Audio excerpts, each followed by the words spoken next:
आहे. हे बघा, समृद्धी महामार्गावर या ठिकाणी गोमास या ठिकाणी चाललं होतं. ती अचानक गाडी म्हणजे गोरक्षकांच्या डोळ्यामध्ये आणि पोलीस प्रशासनाच्या डोळ्यामध्ये धूळ फेकून या ठिकाणी नेहमी गाड्या जात असतात.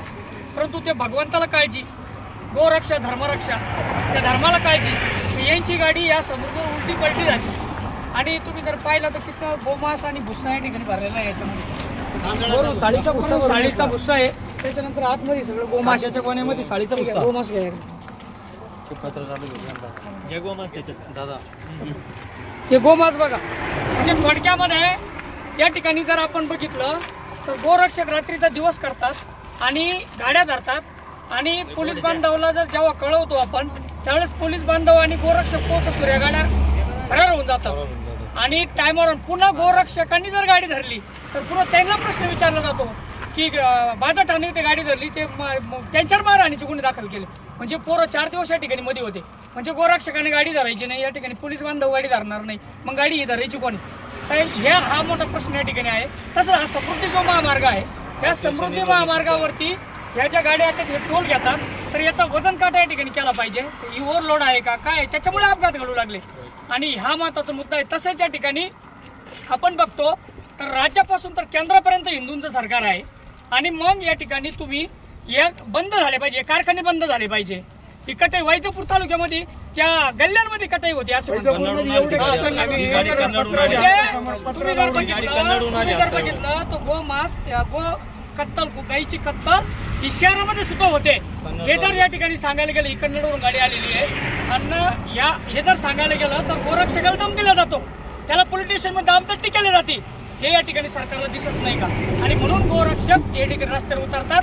आम्हाला कामधंदे सोडून काय आम्हाला हेच करायची, या गोरक्षकाला हाऊस नाही, परंतु तुम्ही निष्क्रिय आहे आणि म्हणून या ठिकाणी गोरक्षकाला या ठिकाणी हे काम करावं लागतात. आमदारापासून तर मंत्र्यापर्यंत हे ह्या लोकांचे कसायांचे हप्ते या ठिकाणी या लोकांना आहे आणि त्यामुळे गो हत्या बंद होत नाही. म्हणून एकदा या ठिकाणी जर या घटना जर थांबल्या नाही तर आता पूर्ण आक्रमक झालेले होते. यांच्या आधी एक टीम आलेली होती, ते म्हणजे साहेबांचा आम्ही पोलीस स्टेशनच्या या ठिकाणी मान ठेवला, नाहीतरी ही गाडी या ठिकाणी पेटून द्या, फेकून द्या, पेटून दिली असती. परंतु साहेब म्हणले बरोबर आहे नाही साहेब, साहेबांच्या विनंती, साहेबांच्या विनंतीला आम्ही मान दिला आणि आम्ही गाडीला हात नाही लावला आणि त्याच्यामुळे शांत बसले. आम्हाला पोलीस प्रशासनाकडून एकच या ठिकाणी अपेक्षा आहे, ज्यावेळेस आमचे लोक तुमच्याकडे या ठिकाणी पोलीस स्टेशन मध्ये येतात त्यावेळेस त्यांना इज्जत व्यवस्थित भेटावी, कारण ते काय स्वतःसाठी येत नाही.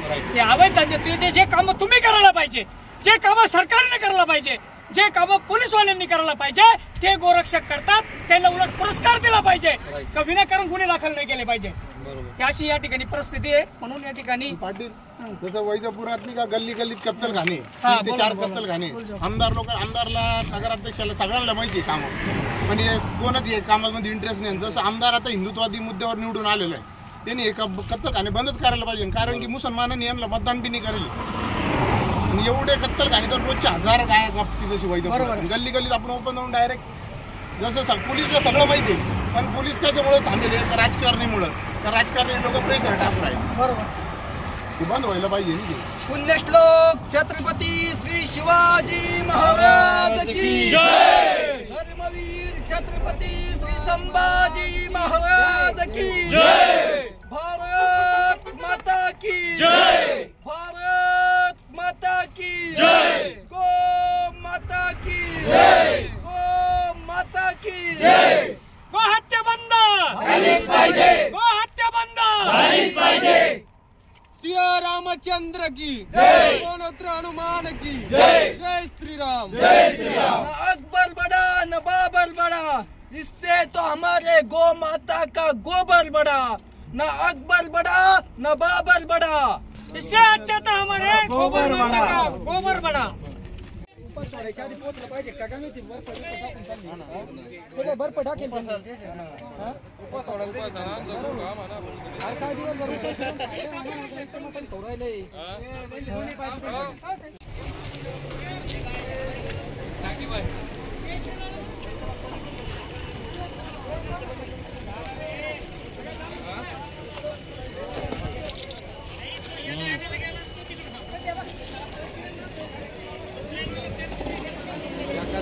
कंबर हे होईल.